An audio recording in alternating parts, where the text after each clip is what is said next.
Hello, good morning mate. March 25. So charting tayo, no? Although na meron na tayong posisyon, we try to review kung tama ba talaga yung naging entry natin para may chance pa tayo na lumabas as early as possible.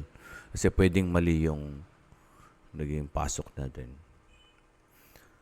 So monthly, so the same top-down analysis. Assuming na uh, session na tayo, market session. So 8 o'clock. And then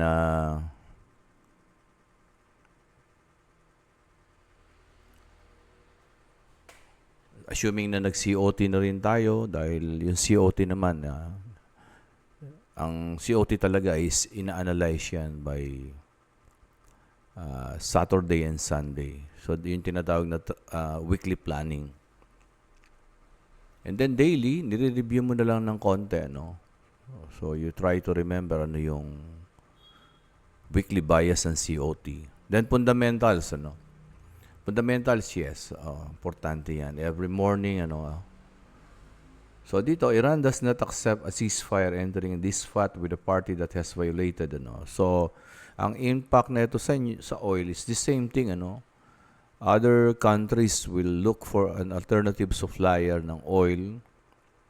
And still at the moment, the oil is being sold using the USD. So the demand of the USD is nandun pa rin siya.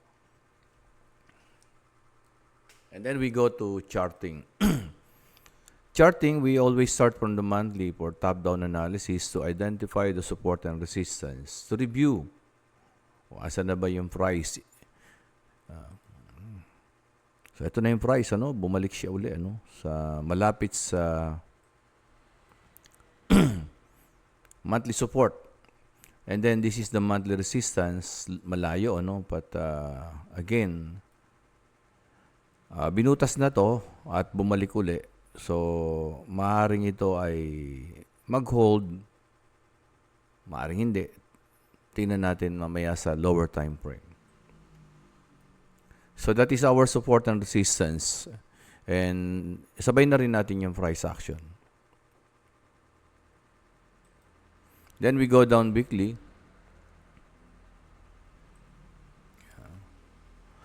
For the weekly, ayun, yung blue line, solid. So, andun pa rin yung price sa ibabaw nung blue line. And the blue is the low nung last week. And from monthly, ito yung week, Ito yung week. From bumaba yung price, then bumalik uli. So, ibig sabihin, andyan yung buyers. Weekly the same, Ayun yung buyer, haba. Very small yung katawan. And then, yung iba to kasi, kinukonsider nila ito as pin bar. Mas maganda sana kung walang wick sa... taas, Pero, considering yung body niya is more than 3 to 4 times nung buntot, so, pwedeng i-consider dito na pin bar. Balik ulit tayo ng monthly. So, sa monthly, makikita natin talaga supported with trades, sell. Kaya nga lang, again, merong week. Yun yung pinaka-concern natin. Weekly, same. Andun pa rin yung volume. But then again, meron siyang week. So, inuulit-ulit natin yon so that magkaroon tayo ng idea na sa lower time frame kasi may interpret mo tong week na to. Then we go down daily. Sa daily, naglagay tayo kahapon dito ng previous high. Yan. And then, ito, yung previous low. Actually, yung previous low, magkapantay siya ng blue. So, kaya minsan, ang ginagawa ko, tinatanggal ko na lang yan. Para hindi masyadong maraming line. Kasi mako-confuse ka pa. But, actually, ang talagang previous day ko na natin, ito na. Ito kahapon. And then, kung maglalagay naman ako ng another line, Dito siya. But then again, ando na yung blue. So, medyo irrelevant na lang. Tanggalin na natin. Para medyo malinis yung chart.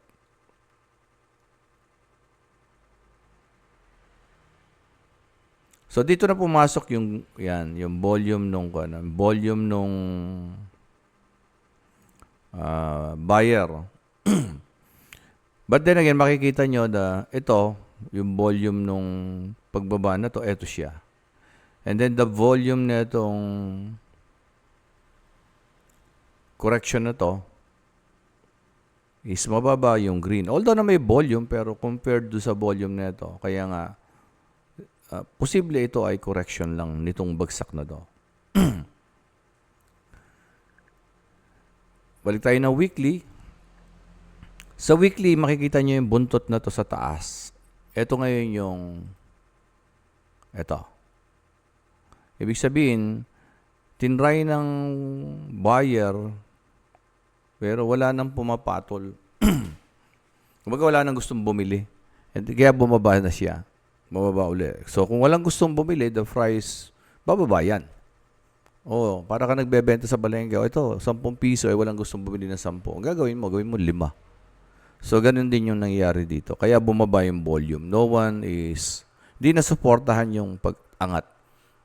Walang buyer.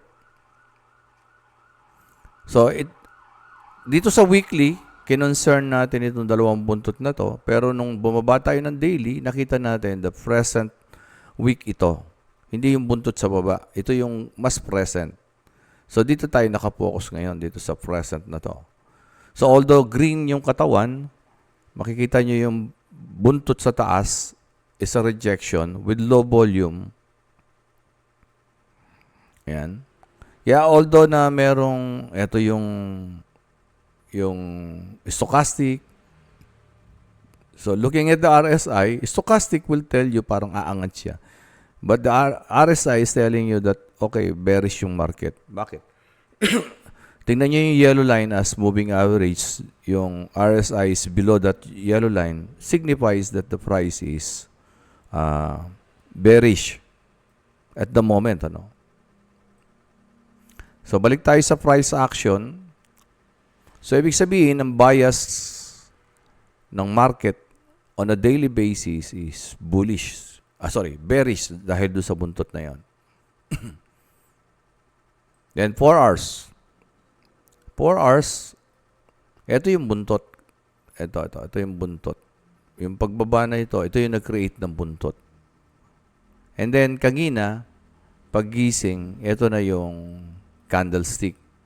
So, with this candlestick, 4 hours, ang bias is bullish. So, yun yung tinignan ko. So, that is bias. Okay. Pero yung pinakita ko sa inyong trade kanina, let us try to analyze yung trade na yon. Paano ko ba pinasok yon? So, there are 2 or 3 trades kanina. No? Yung una mo ng trade, kagabi. Let's start yung kagabi. No? Balik natin yung mga trend line. So, ayun yung trend line. First trend line na binalik ko.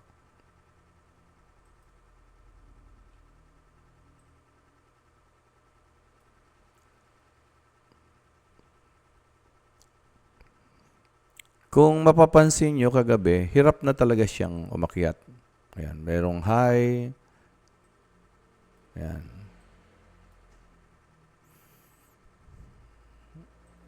Ayan na siya.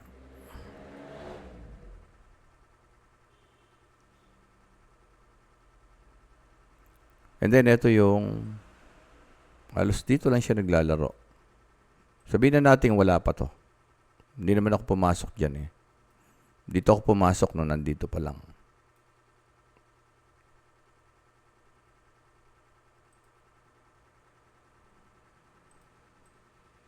Bago ko natulog. Siguro pumasok ako bago mag-11, ganyan. Again, anong tiningnan ko kahapon? One, ito. Itong malaki na to. And then another rejection. Although na nag-try, pero pagdating dito, halos ayaw na. Kaya lang nasa isip ko, impulse, possible talaga na magko-correct. Ayun siya. Or magpo-pull back sa fair value gap.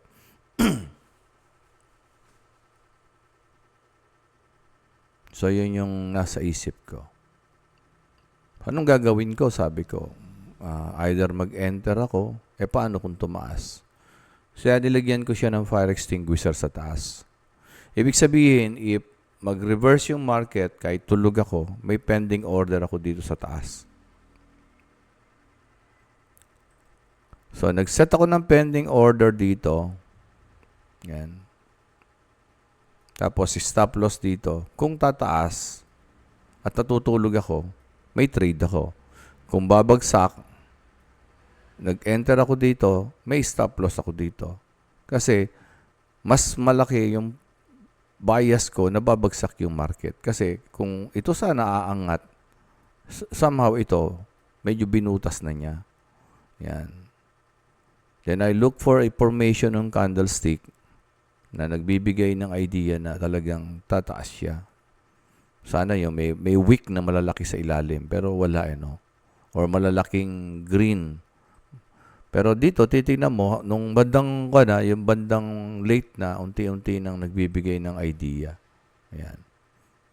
Tsaka pansin mo, kahit na siya ay may buntot sa baba, hindi na niya natatry na butasin ito. Hindi na umaakyat. Hindi man lang nagtatry na gumanon. Ayan. Hindi gumagapang. So, sabi ko, malaki yung chance na bababa. So, what I did is, yun nga, nag-order ako. Set ako ng order. And then, another pending order sa taas. Just in case na tumaas.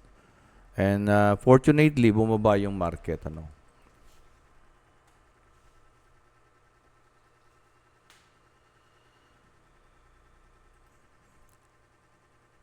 And that is another strategy, Hindi yun yung strategy na diniscuss natin kahapon. So, going back sa daily, so ito yun. Ito ngayon yung nangyari. We have that week, correction, but then again, posible pa rin talagang dumiretso yan. Kasi bakit? Bakit tayo nag-iisip na pwede pa rin dumiretso pataas yan? Kasi pansinin nyo yung 1 hour. After niya mag-break dito sa consolidation na to,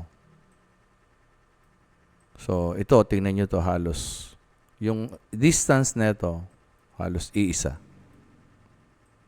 And then nag-breakout dito yan, posibleng babalikan niya talaga yan. Posible lang Kasi yun yung magiging tanong sa sarili natin is that your process? Nasunod mo ba yung process mo? Ngayon, tulad yan, bumabalik na naman. So, pero titingnan mo to, nakabias talaga to na bearish ngayon. And maybe kaya ito nagre-react dito dahil dito. Ayan.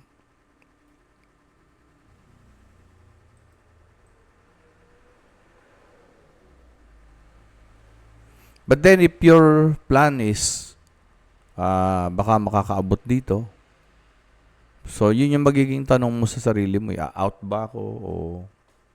Kasi mamaya from 90, naging 30 na lang, naging 30. Yeah. So, talagang it's a matter of yung familiarization mo, experience mo, ganon. So, ngayon, makikita nyo, nagre-react siya dun sa blue and then sa dito, ayan. Ito yung kahapon ito yung previous low kahapon.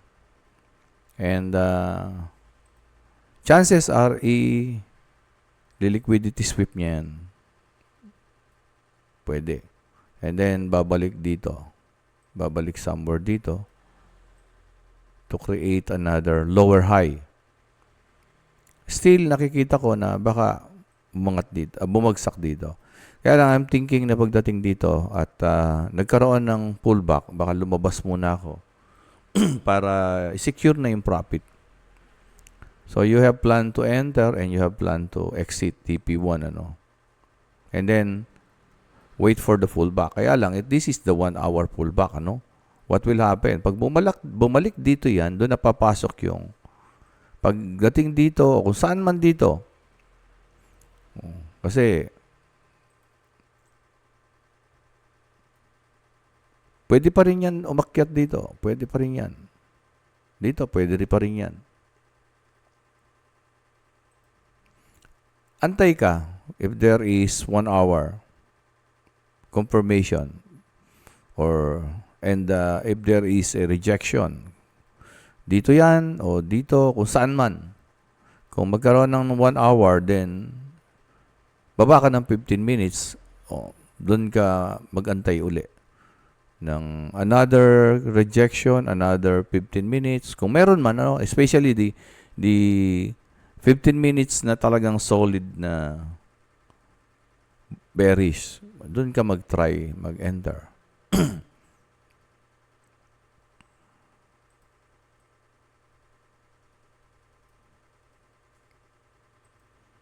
Yung 4 hours, paano bang ginawa kanina? Yan, 4 hours.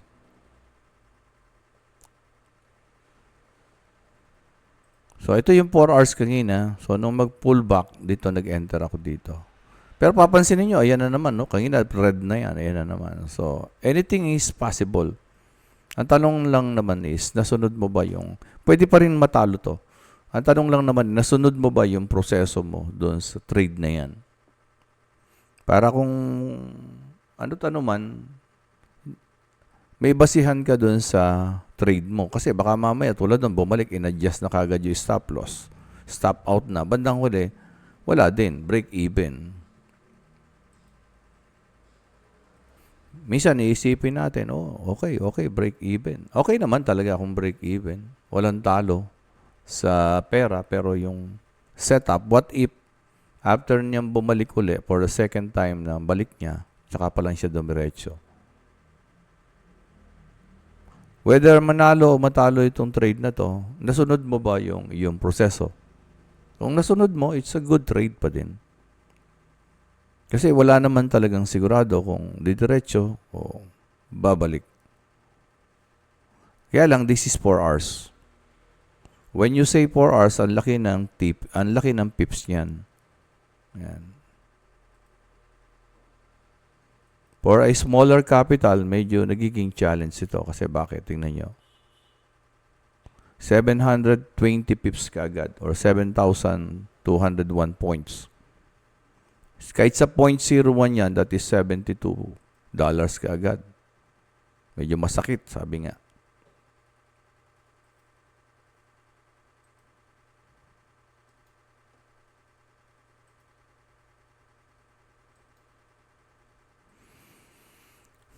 So, kung malaki yung capital mo, that is another entry. Pag pullback ng 4 hours, baba ka ng 15 minutes. Baba ka ng 15 minutes pala. 10 minutes nga pala. Ayun yung pullback na una. Ayan. Then there is the 15 minutes. Ayan. Dito, pumasok na ako dito. Since medyo malaki yung capital, so iniisip ko, bumalik man dito, kaya ko pa rin. Kaya nga, nagdidepende sa capital. Pwede dyan, try natin. Pwede yan. I-mark natin kung baba ka ng 15 minutes. So, ayun siya. May pullback pa rin talaga. Ayun, pullback. Pwede kang, you wait for the pullback bago ka mag-enter. Ayun, parang ito, pullback din to, no?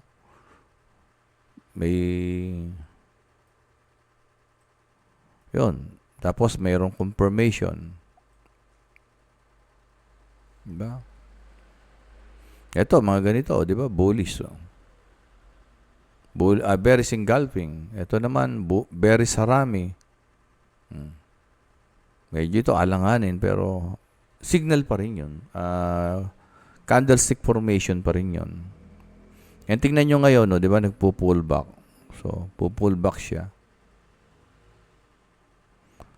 So, iniisip natin, baka tataas na. Tama naman, tumaas siya. Pero remember, our bias on the 4 hours and 1 hour is bearish. And kahit umangat yan, posible talagang i-overcome ni higher time frame bias na 4 hours. 4 hours lang ko natin.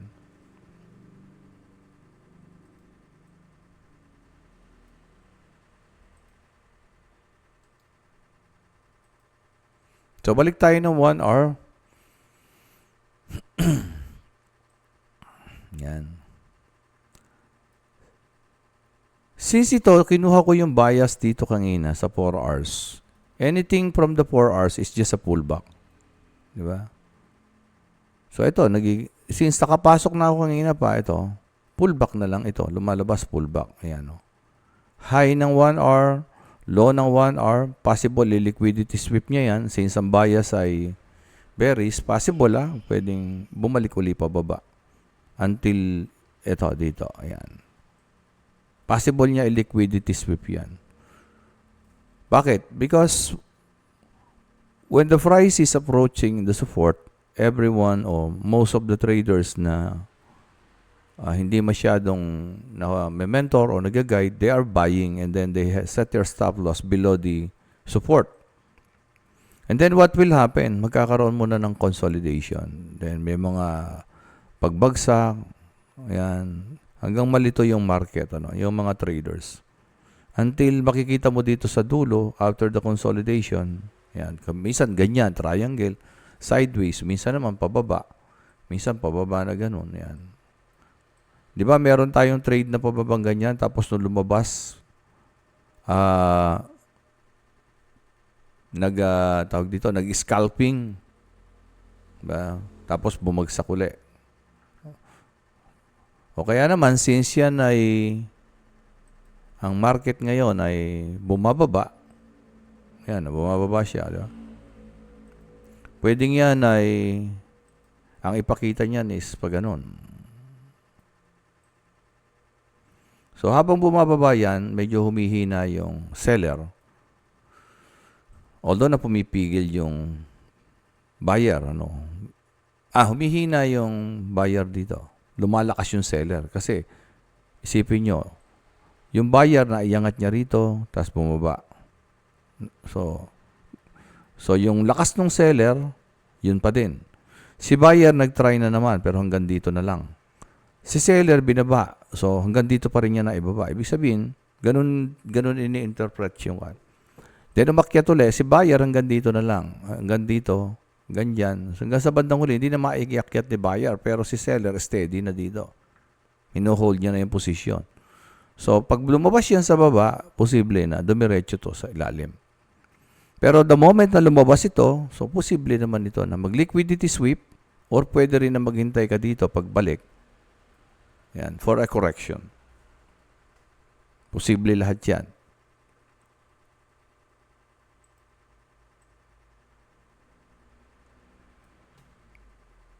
And ayan, nakikita natin, kakaroon ng green candlestick, that is the present price, So, kung minsan, isipin, sayang, pero ganun talaga yung market. You just need to believe kung tama ba yung ginawa mo. And then you set your stop loss. Then, the moment your stop loss mo na-hit, is talagang ganun. So, maaring hindi talaga para sa iyo yung trade.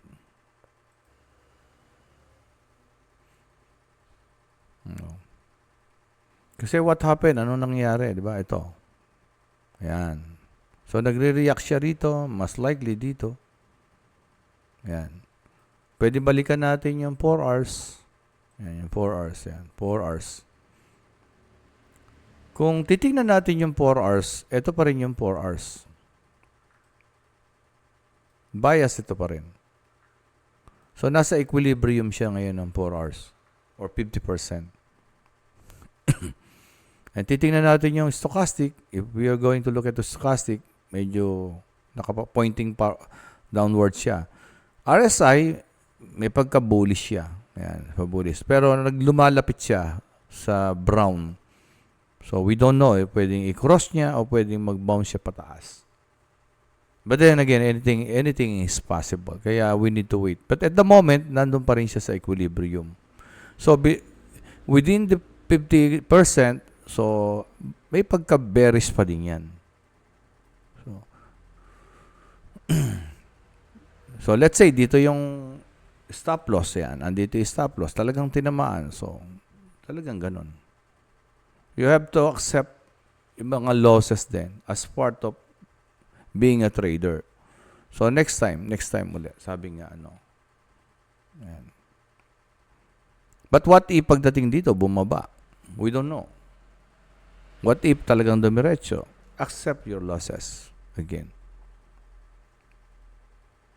Ngayon, para hindi masyadong masakit, especially if you have a smaller capital, 0.01.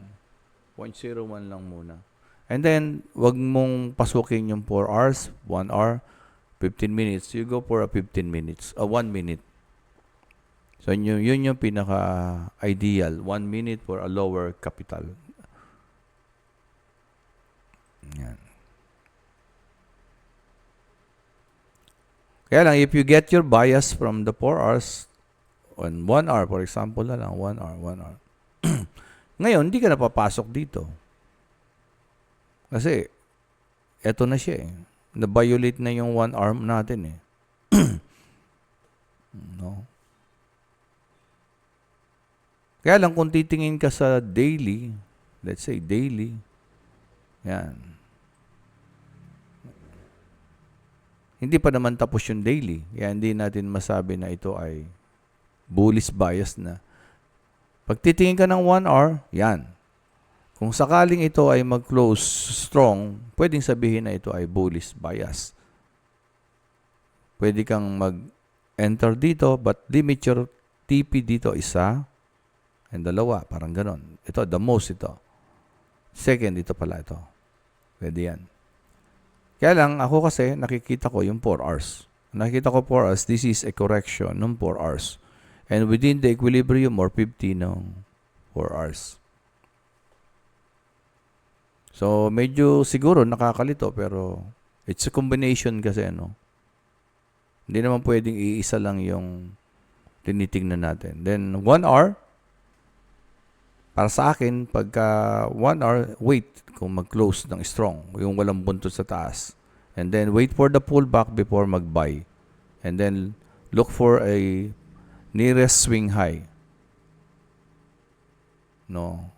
Pag nag-close to, baba ng 15 minutes, so wait na mag-pullback. So, ayan, merong triple top, pwede. Mag-pullback, yan. But then again, the 4 hours is bearish. Pwedeng tumaas yan, konti lang, pwede rin bumagsak ng mas malaki. Kung kukunin ko yung 4 hours, ha. Kaya, kung magtatry kayong mag-buy dyan, limit your TP. 1, TP2. Stop loss. Pero malaki pa rin to. Tingnan natin.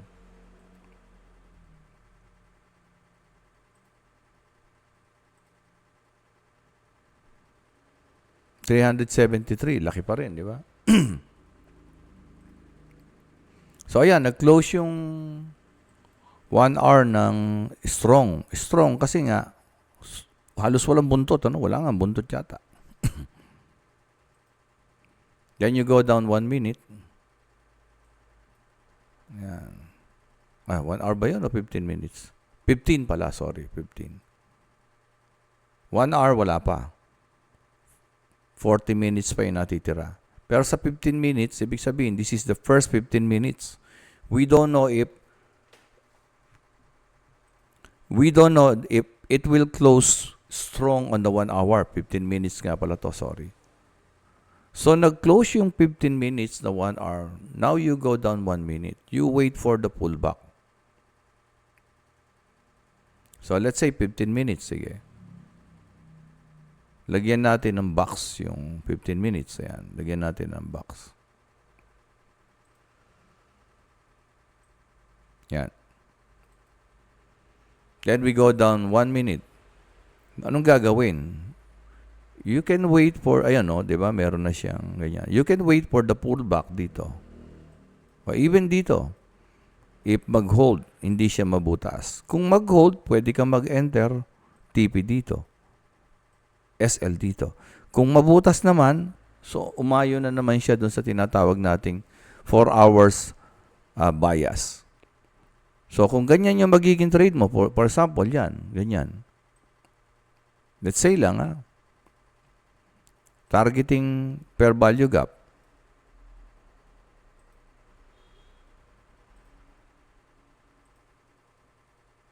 $85 pips. Diba? Rejection, 1 minute confirmation. Bago tayo bumaba dyan, we wait for the 15 minutes. Bullish bias. 15 minutes 1 minute. Yan. Pwedeng bumagsak dito. Yan. Kaya lang, dumiretso. Ayan, dumidiretso. But then again, anything can happen nga. So, even naman dito kasi, ang bias natin, bullish yung 15 minutes. Kaya, pwede kang, yan. Mas ideal, you wait for the pullback. Kung hindi mangyari at dumiretso, ibig sabihin, dito para sa'yo. Parang ito, di ba, nag-pullback siya.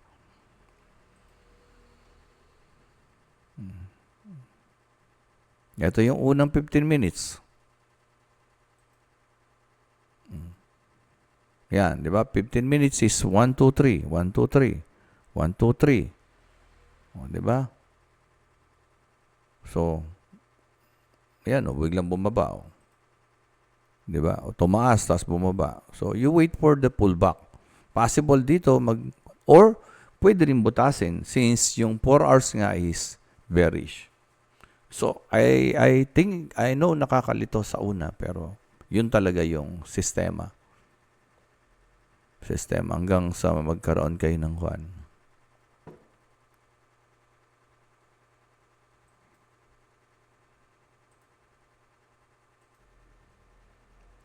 Okay. Ulitin natin, From 1 hour, nagkaroon ako ng entry kagabi simply because itong consolidation na to, I'm thinking na ito ay impulse, magpo-pullback siya kung saan siya nag-breakout dito. But when you say pullback kasi, talagang malikot yan. Malikot yan talaga. So, kaya ang ginawa ko, since nakikita ko na hindi na siya nagbubuo ng higher high, so this is the high, lower high na, and then possible low, and now we have another low.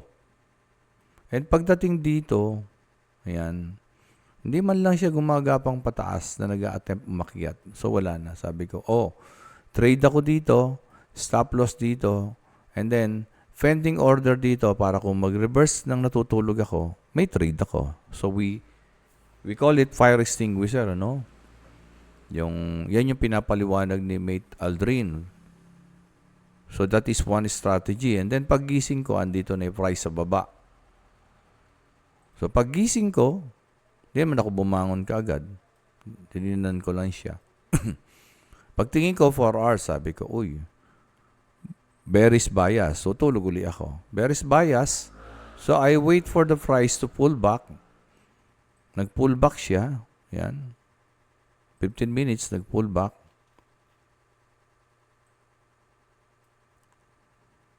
Ito, nag-pullback siya. Madali malam. Ito pala yung pullback. Ito yung pullback. Pag pullback niya, nag-create ng 15 minutes, solid na 15 minutes. Ayan. So, pumasok na ako. Bakit? Kasi nga, I have a bigger capital. Niisip ko, kaya ko itong i-absorb. But if you have a smaller capital, pagkatakita nyo ng 15 minutes na ganyan, you can go down lower time frame. For example,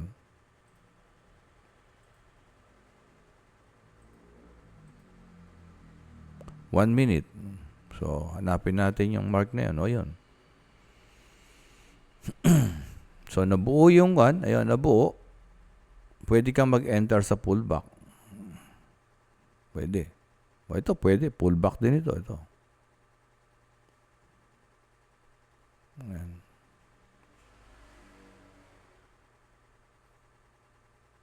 Fifteen minutes.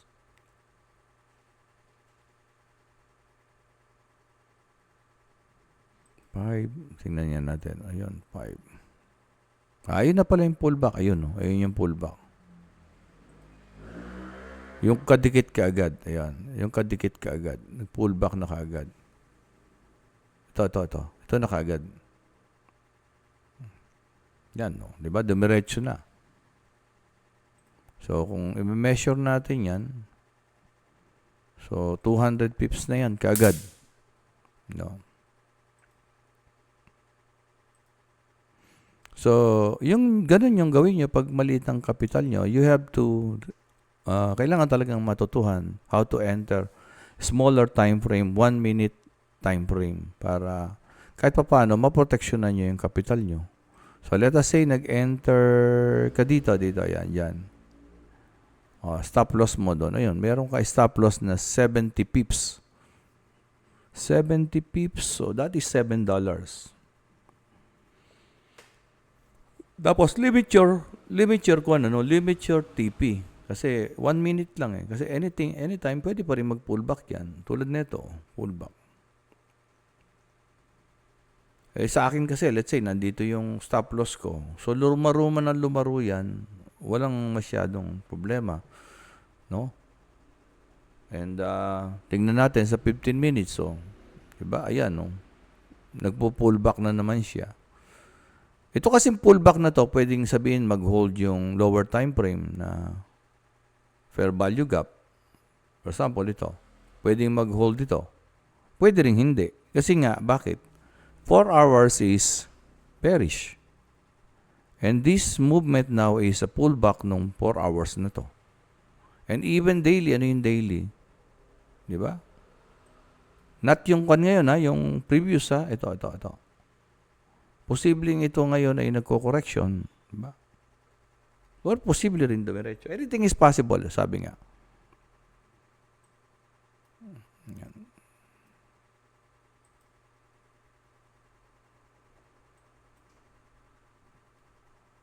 Kaya lang, bakit tayo nagte-trade? Ba't ako nagte-trade ng bearish? Dahil niisip ko, babalikan niya to. Pagbalik niya, dahil yan ay pullback, maaaring malikot yan bago makarating yan. Since nandyan na ako, nakatrade na ako, sinet up ko naman ng properly, chinek ko ng maayos. So, kung matalo. Kung manalo. And this is not scalping. This is intraday. Okay. Sa scalping, gawin nyo, since para sa akin, bias ko pa rin dito, bearish, we wait for the 15 minutes, pull back. I'm not going to buy. Instead, I will wait for the 15 minutes na magkaroon ng another 15 minutes na red. Align siya kay 4 hours or 1 hour na bias, which is bearish. Pag nagkaroon ng 15 minutes, sabihin na natin, nagkaroon ulit ng 15 minutes, tsaka hintay ako ng pullback. Kasi naka-align ako kay higher time frame na 4 hours. Bago ako pumasok. Hintay ako ng pullback dyan. At sa pag-pullback naman, doon mo papasok. Pag naka-pullback na, pumulback na rito. May 15 minutes na rito. Sabihin na natin gano'n. Kahit maliliit lang. So, that is the time na pumunta ka ng 1 minute. Pag nandito na yung price. Or mag-pullback ng 32%, 50%. Kung saan man doon, at nagkaroon ng rejection, saka ka bumaba ng lower time frame. Hindi yung bumababa pa lang ito, wala pang pinapakitang 15 minutes, pupunta ka ng 1 minute para humanap na kaagad ng entry. You have to wait for the pullback ng 15 minutes. Yan, tulad nito ngayon, di ba? So, we can try to wait for the pullback bago mag-enter. Paano kung hindi nag-pullback? So, ibig sabihin, ask yourself, breakout ka ba o pullback ka ba? Ngayon, kung pullback ka at nakita mo nag-breakout, so hindi mo trade yan, hindi mo setup yan. Ang setup mo, pullback. So wait for the pullback. But if your setup is breakout, so breakout ka. Mamili ka doon sa strategy na yun. Alin sa strategy na yun, that fit yung yung style mo. Tulad yan, nagbe-breakout. So, tingnan nga natin, lower time frame.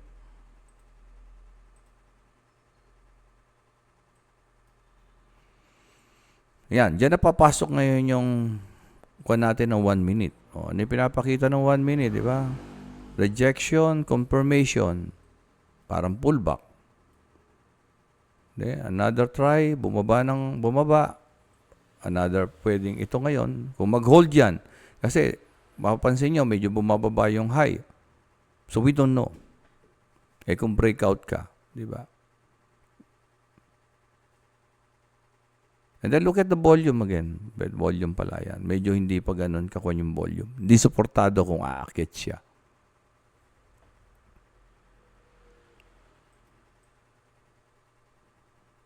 I hope na kaya lang it's a combination of different entry, Hindi naman pwedeng isa lang yung entry natin. Kaya we need to learn how to read yung price action. So tulad nito, trend line, lagay tayo ng trend line. Ito pala, di ba? So binrake niya yung trend line. So what is this? Possible pullback ng 15 minutes. When you say pullback, possible na i-mitigate niya yung fair value gap.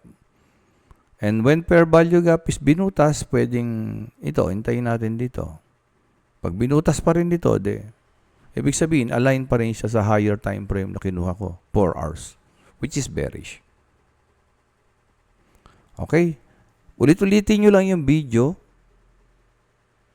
And then yung mga new joiners, yung mga basic nito nandun sa isang video na nasa playlist ng Polaris TV.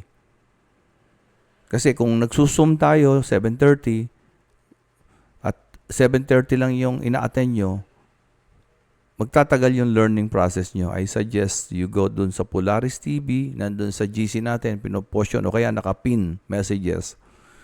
And then you try to watch that video again and again and again para pag nag-zoom tayo ng 7:30, makakasunod kayo. And hopefully, maka-join kayo sa Panded. Kasi sa Panded, andun naman yung mga chart namin. Sa mga regular GC, andun yung result namin, tapos kasama kayo sa Zoom. Pero sa mga Panded, andun sila sa GC ng Panded, andun naman yung mga chart namin, mga insight, tuloy-tuloy yun, the whole day. So natuturuan pa rin naman ng non-Panded, kaya lang is during Zoom lang, 7:30, medyo limited. Kaya we really encourage everyone na mag-fund kayo at least $100 para ma-transfer kayo sa GC ng Panded. Para makapag-demo kayo, hindi para makapag-live. Demo means mag-aaral kayo so that kung di kayo matuto, you can still withdraw your $100. Ang turo po natin dito, whether it is basic or advanced, ay walang pumbayad. We don't offer signals, we don't offer investment, we don't offer AI, we don't offer copy signal or copy trading. Yung community. Okay? And kung new joiner po kayo, avoid na mag-kwan kayo, lalo na hindi pa kayo funded, avoid nyo na mag-post ng mga chart nyo, ng mga result nyo, kasi baka mapagkamalang kayong hype. Ang allowed lang mag-post ng kanilang result at ang mga chart nila, yung mga funded members.